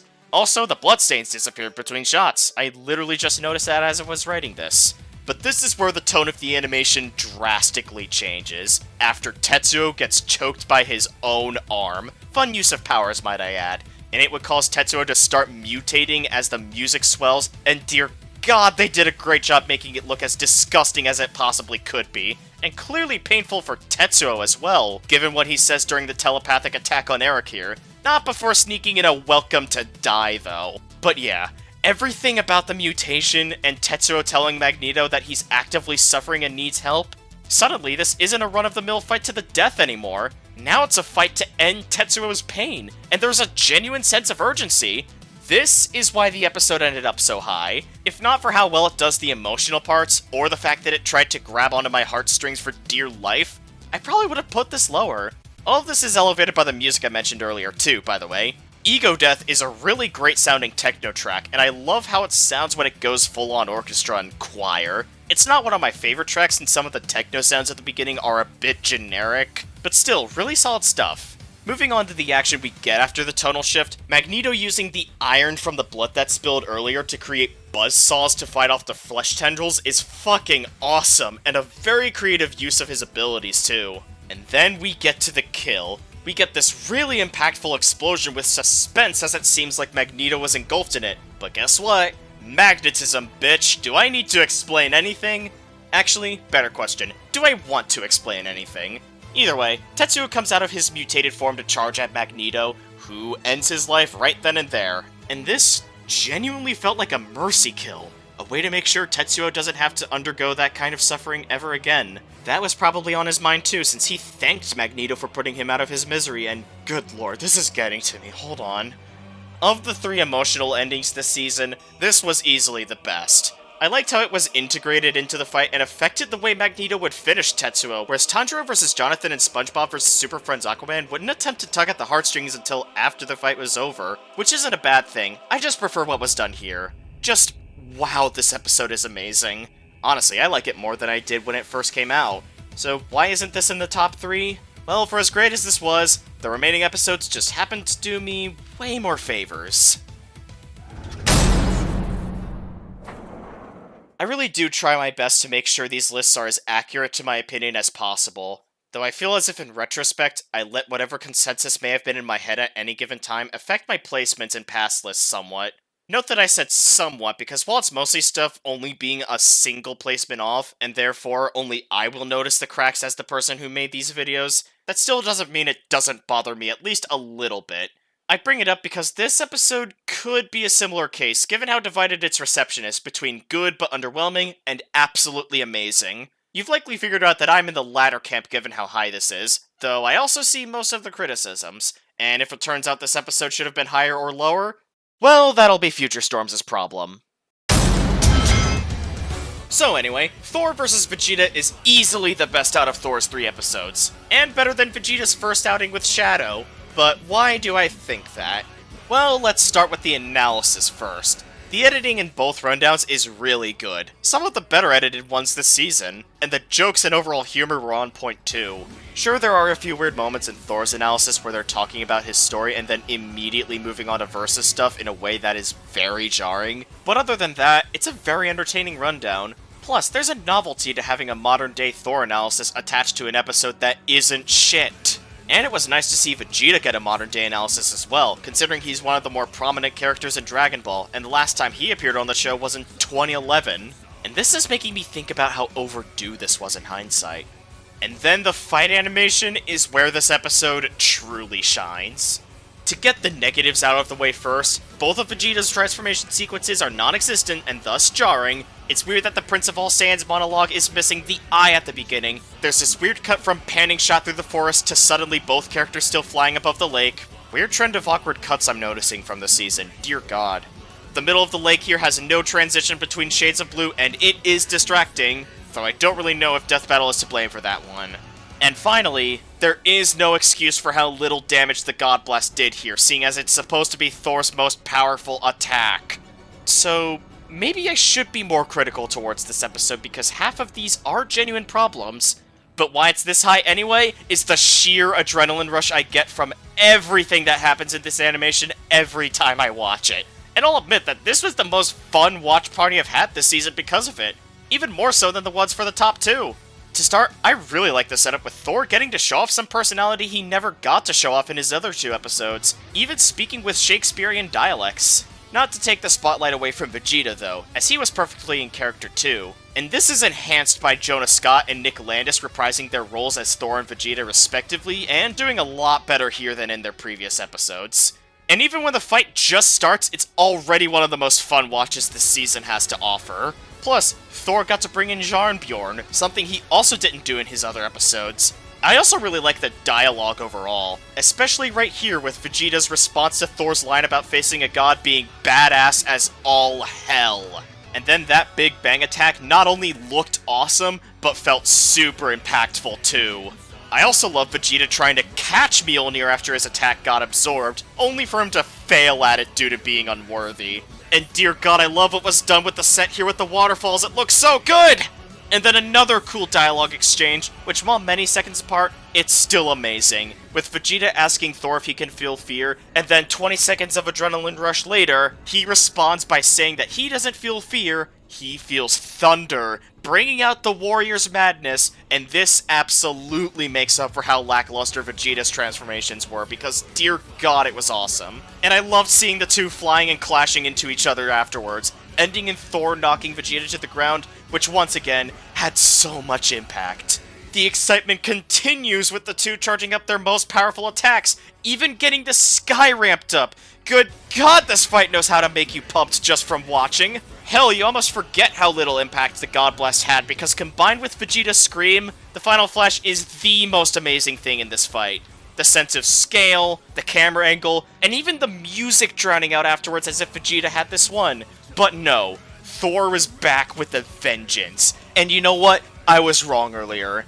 This is the best part of the whole animation. For as hype as everything else was, this takes the cake and violently devours it. Amplified by how good the hand-drawn close-ups are, helps make this death absolutely spectacular, on top of the fact that it was very creative in the sense that it used summoning Mjolnir as a killing blow.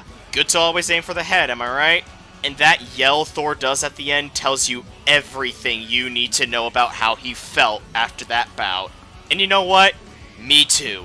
That really got the blood pumping, especially with the track I mentioned earlier.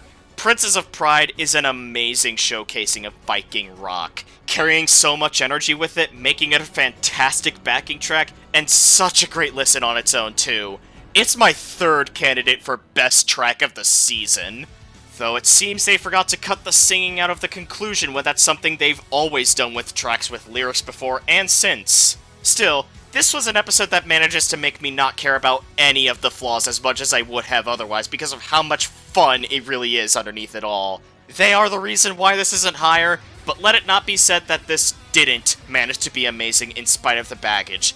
A worthy episode for the Princes of Pride for sure. There was actually a time where I was dreading this matchup happening, and I really can't tell you why that is. It actually took until the middle of last year where Trunks was revealed to be a combatant this season where I finally started to come around to it, given how it was only then when I took the amount of animation potential it had into consideration. Eventually skyrocketed by the fact that they said that they were going to use stuff from Dragon Ball Heroes and Archie comics when this was officially announced. And judging by how high this is, I'm convinced there really is no better way to do this episode than what they did here. Trunks vs. Silver is absolutely phenomenal in every way imaginable. To start, I really loved the analysis. Not only did it cover both of their respective timelines well, and got me interested in checking them out to some capacity, but also, all the jokes really landed. Seriously, it felt like Boomstick was amazing in this one, especially with how he's flabbergasted about Sonic sharing a universe with Spawn in the Archie comics, and becoming obsessed with it, even getting Wiz to mention him in the conclusion for his sake. Plus, there is also Jocelyn showing up for a bit in both rundowns, and yeah, this made for one of the most fun analysis segments in the entire series. And holy shit, that fight afterwards is so good! Let's get the negatives out of the way first.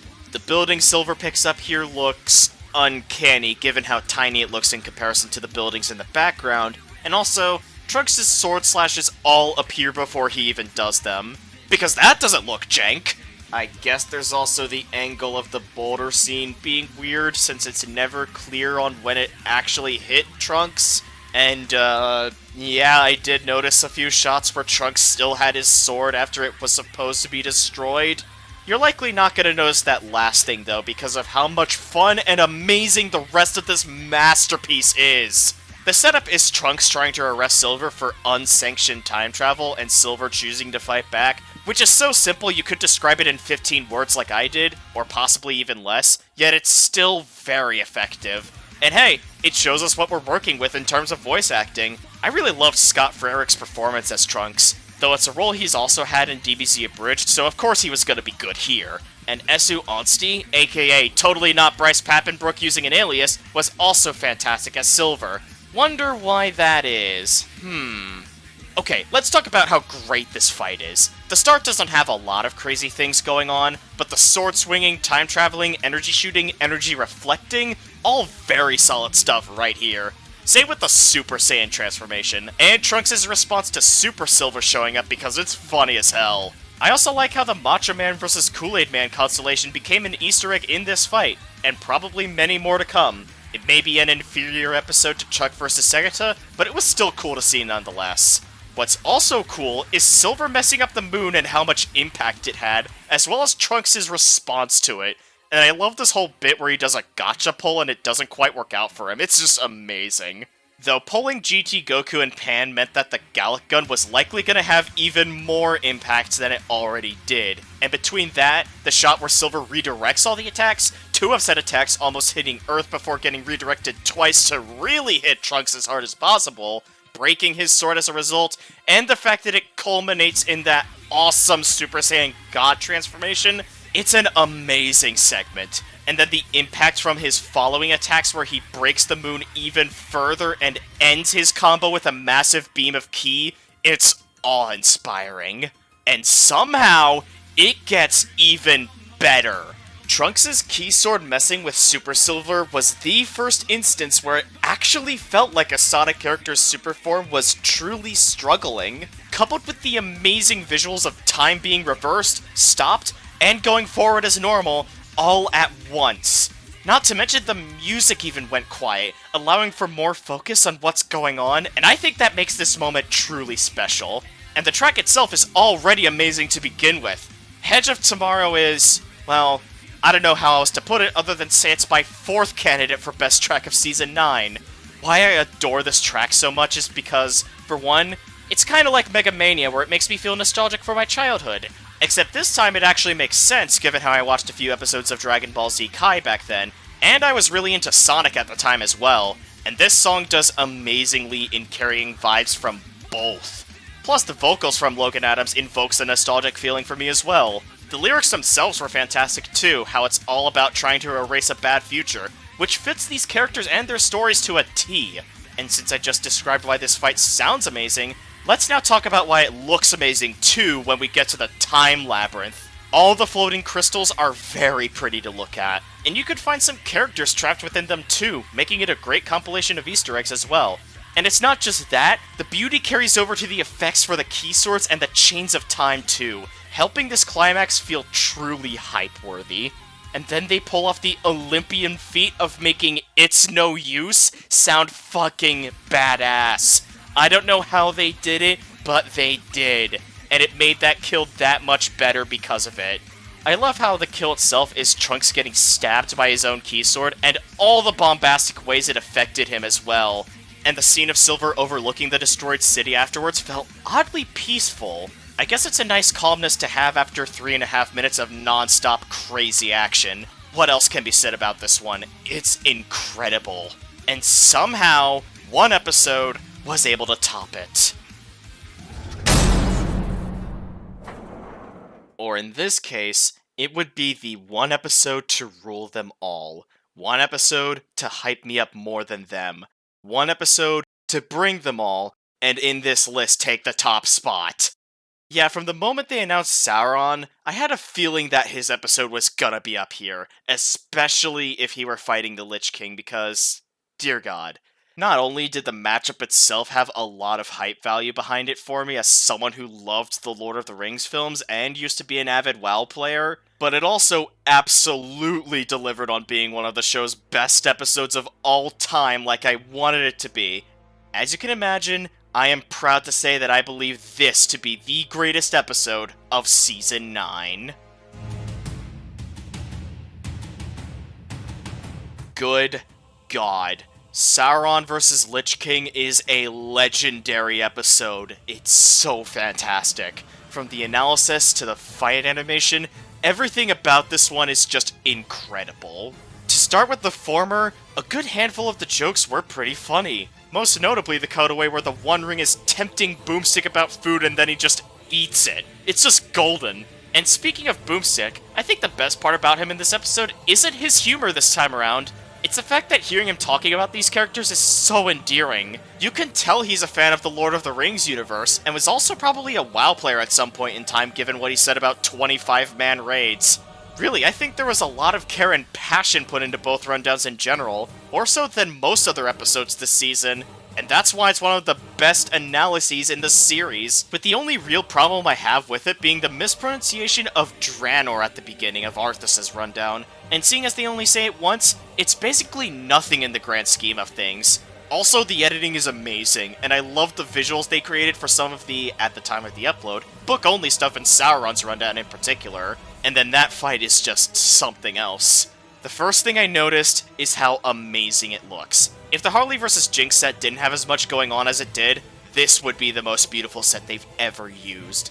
The way the ice and the snow looks, and eventually the fire, plus all the mountains in the distance, all of it looking like they could be real makes it pure eye candy. And the models are great too, helped by the cinematography making their mere presences feel truly powerful as well. Especially the beginning where we see Arthas sitting on his throne, where you can tell how much of a threat he is physically. And then we see Sauron taking a step, which, how did they make that super impactful of all things? And then his shadow looming over the throne coupled with the black speech, you can tell how much of a threat he is spiritually. Already bringing in a nice contrast with the physical imposition Arthas has. And he hasn't even made a full on-screen appearance yet. And when he does, he claims the throne is already his. Not even a threat or anything of the sort.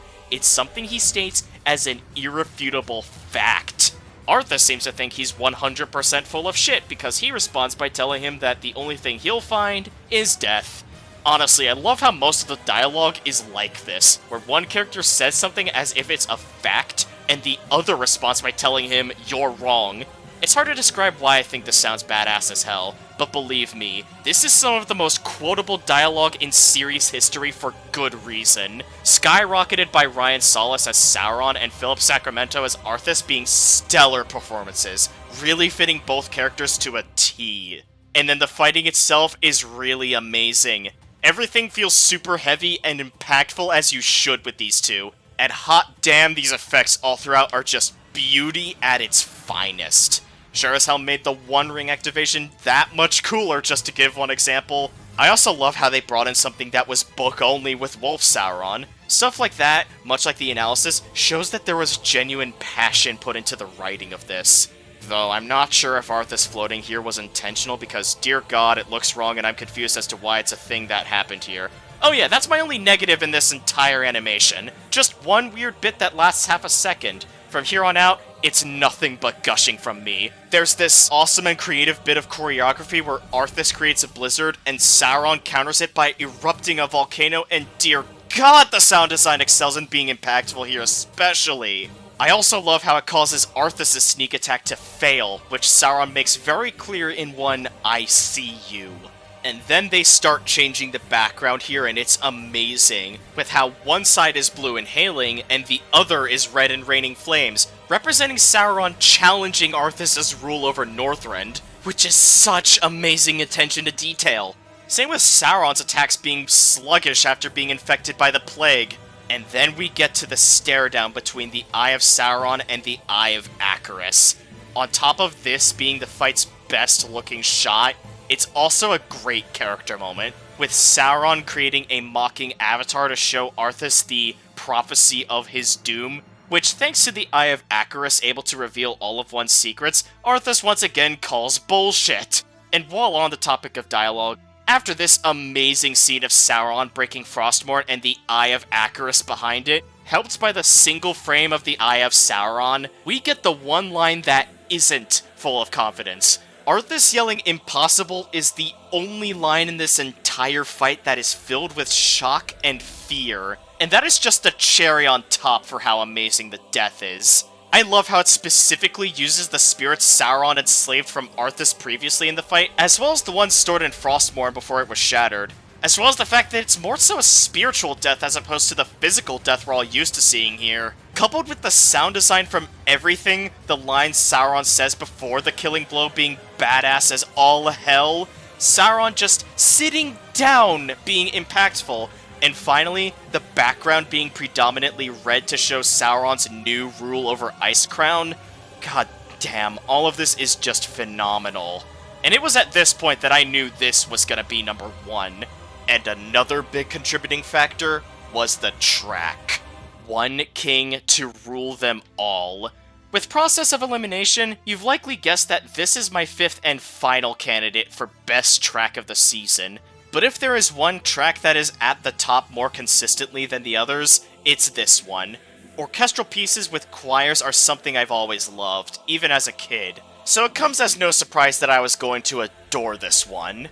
It's also the exact kind of song I would have wanted for this matchup, and I hope they do this again when Chosen Undead vs. Dragonborn happens next season. I still prefer Hollow Dreams to this one, but this is still worthy of being called one of the best tracks in series history. What else is among the best of its kind in series history is this episode. It's so good I ended up showing this one to my dad, mainly because he was also familiar with both these characters and thought he'd love this just as much as I did, which turned out to be the case, so it's got sentimental value going for it now. And now that I've finally gotten everything I wanted to say about this episode off my chest, I can officially say that this is what's getting the crown of best episode of Season 9.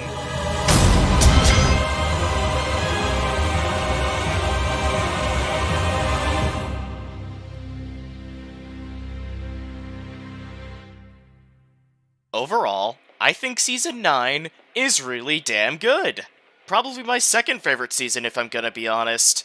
It was super consistent in quality, and while it might not have hit super high all too often, it's still nothing to scoff at, and neither is that matchup lineup. Its lack in video game themed matchups is why it's not my favorite matchup lineup, but I can still call it a close second because of how much variety there is in franchises used, and especially introduced, and I really hope Season 10 can compare. I also hope that season can alleviate the awkward cuts problem this season had. I don't know if I'm getting more attentive about this kind of stuff or if it's especially bad here, but either way, I can still hope for more polish and care in this upcoming season, and with enough of it, it might even become the best season in Death Battle, even surpassing Season 6. Also, oh my god, this video is finally done! I am so sorry it took so long, and I hope to never do this again.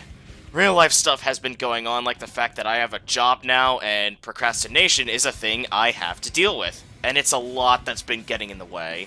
I do like making these videos, I really do. Sometimes it's hard to find the motivation to make these. Even still, hope you all enjoyed. Leave a like if you did, leave a comment, subscribe, all that good stuff. Until the next video, whenever that'll be, whatever that'll be, hope y'all have a wonderful rest of your day.